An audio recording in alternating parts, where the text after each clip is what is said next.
I would say Carey was more interested in the Lordship of Christ than his own hardship.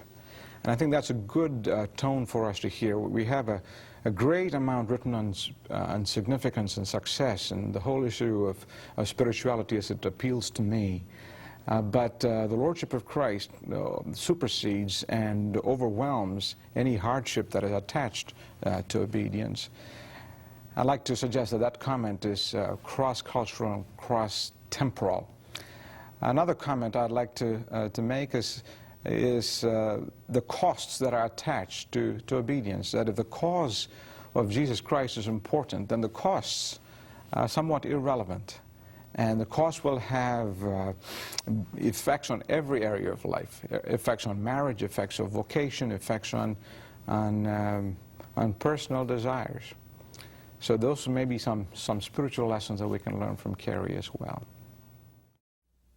Through many dangers, toils, and snares, I have already come. Those words are from John Newton's famous hymn, Amazing Grace.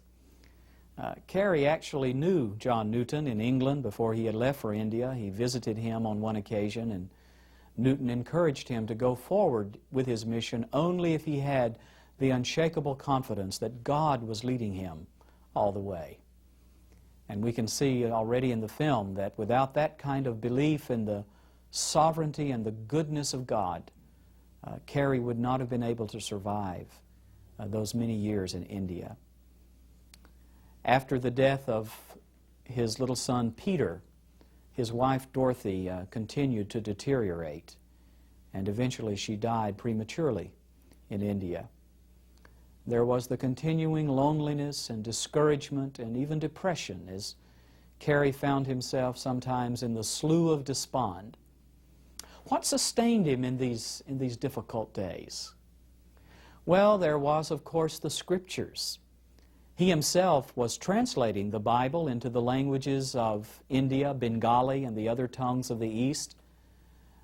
But Carey was not merely a Bible scholar, a technician, a translator. He also was nourished as a Christian as he read the Psalms, as he listened again to the words of Jesus and the Apostle Paul, as he lived through the Scriptures in and out, day in, day out. God sustained him as he walked through the valley of the shadow of death. He had taken along with him, in addition to the Bible, another book which was of great comfort. It was the diary of David Brainerd.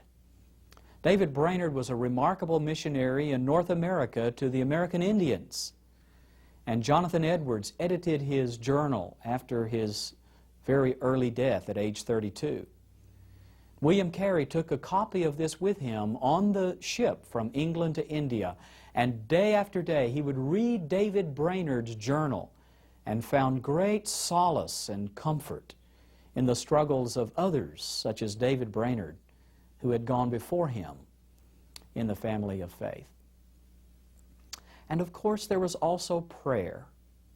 Every Sunday, just at the hour when William Carey knew that his friends back in England would be praying for him, he said he felt a great strength come upon him, and the abiding presence of the knowledge that he was not really alone, that he was thought of and remembered by those back home who were lifting his name to the Heavenly Father.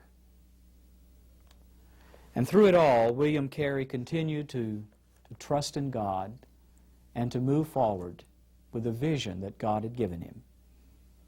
He confessed this in his journal. "This is indeed the valley of the shadow of death to me, except that my soul is much more insensitive than John Bunyan's Pilgrim. Oh, what would I give for a kind, sympathetic friend, such as I had in England, to whom I might open my heart.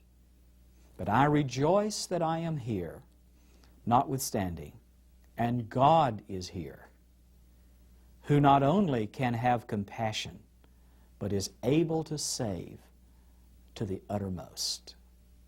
That was the faith that sustained William Carey through the darkest nights.